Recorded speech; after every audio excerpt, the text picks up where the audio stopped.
Welcome to the Fear and Greed Daily Interview. I'm Sean Aylmer. Exports play a crucial role in the strength of Australia's economy. We're a nation whose products are in demand, from mining giants exporting iron ore and coal to small and medium-sized businesses sending products right around the globe. A new report from Austrade paints a very clear picture of just how integral exports are to our economic future and how exporters have weathered the pandemic. Heather Cotching is Chief Economist at the Australian Trade and Investment Commission, otherwise known as Austrade. Heather, welcome to Fear and Greed. Thank you for having me.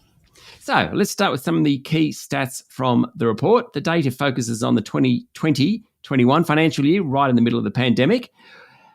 How much did exporters contribute in perhaps one of the toughest times in many, many decades?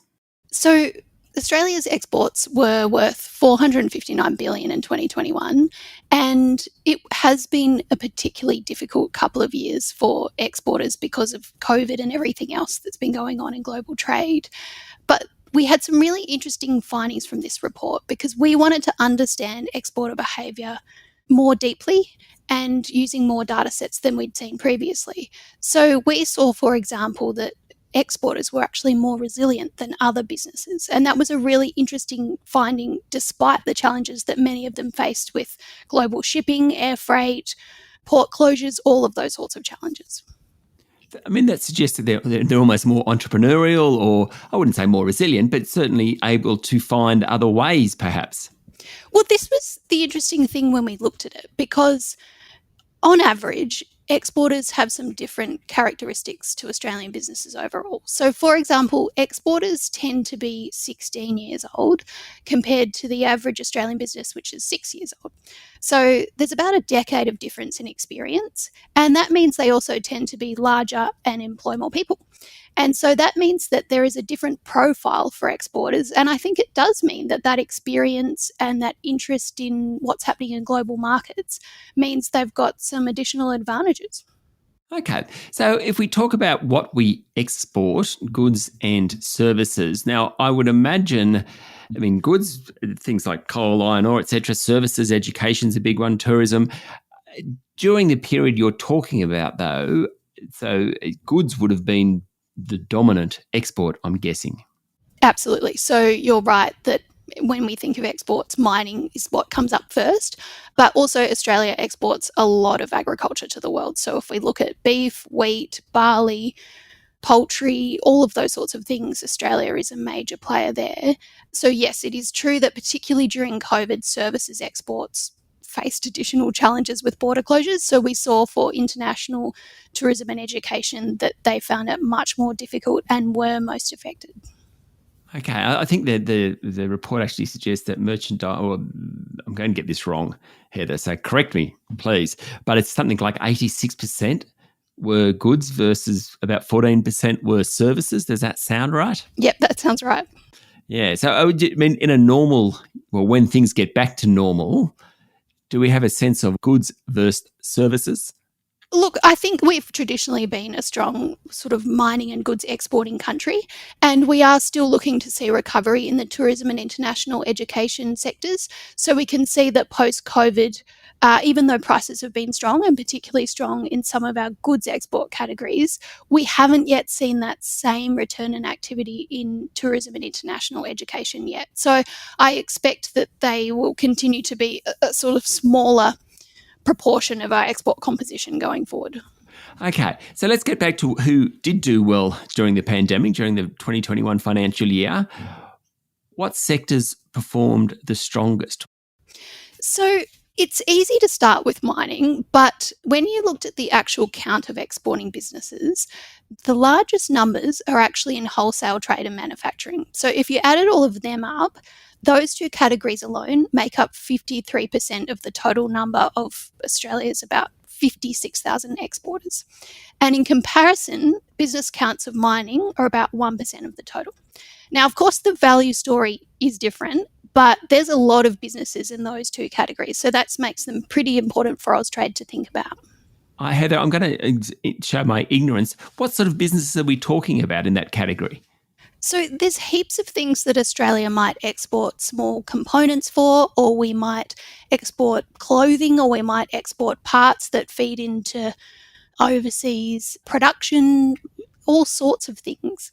Yeah, so often perhaps more specialised types of inputs rather than commoditised inputs. Exactly. And wholesale trade is a big sort of mysterious category. Yes, a bit of a catch-all.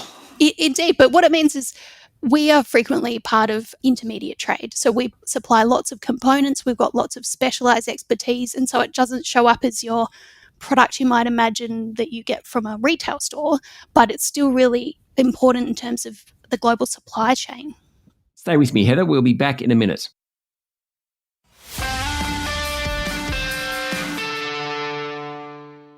My guest this morning is Heather Cotching, Chief Economist at Austrade. So we have this abundance of exporters in a sense in an area that we didn't know much about. Well, I certainly didn't realise. And obviously, in terms of value, the miners are really big. What other parts of the economy are exporting? Well, the interesting thing when we looked at it is when we looked at where do exporters actually employ the most people? Because there are about 3 million people employed in exporting businesses in Australia, and retail trading is the largest category of those. So this is the things when I think about it that I think about end consumer products in cosmetics and clothing and games and toys and sporting goods, you name it. But there were 657,000 people employed in retail trading exporting. And that's surprisingly high. That's 22% of all employment. Now, we can't separate whether or not each of those individuals is directly associated with that business's exporting activity, of course, but it shows that we still export in retail a lot of things to the world. Yeah, that really surprises me. I mean, it kind of, I suppose, the power of the digital economy, really, that people are buying that much from Australia. I mean, we know that online trade and online purchasing is how everyone does it these days. And if you can supply it to a market, the demand is there. And so it's really nice to see that Australian products are strongly represented overseas, frankly. So another part of the equation here is who we're selling to. And certainly in some sectors, the ogre of protectionism, particularly from China, has hit some of our exporters and they've felt that keenly. How good are we at swapping from one customer to another as exporters? Yes, so the last 3 years have certainly shown us the importance of having a diversification strategy for exporters. So this is everything from geopolitics to shipping and logistics and the increasing costs of shipping containers. So it certainly is an important part of an exporter's strategy. The interesting thing that we found when we analysed this is that the median or the most common number of markets that exporters export to is only one. But when we compare that with the average, it's 2.8 markets. And what that is really saying is that at the top end, our big exporters are huge. They're in up to 10, even 20 markets. But the median value suggests that exporters are only in one market. So even though exporting is really productive and successful, it's still hard to move from just exporting in one market to having a diversification strategy where you're actively in multiple markets. That's fascinating. Another thing in the report is it suggests that exporters are actually better businesses than non-exporters.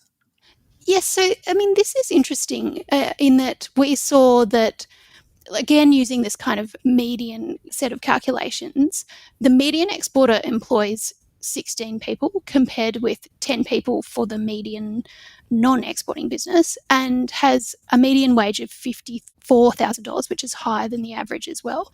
So this is something we really want to look at more, but it certainly suggests that exporting requires and attracts a business that's really keen on maximising productivity. And we know that international trade applies a kind of competitive pressure on businesses because, they're competing with the rest of the globe.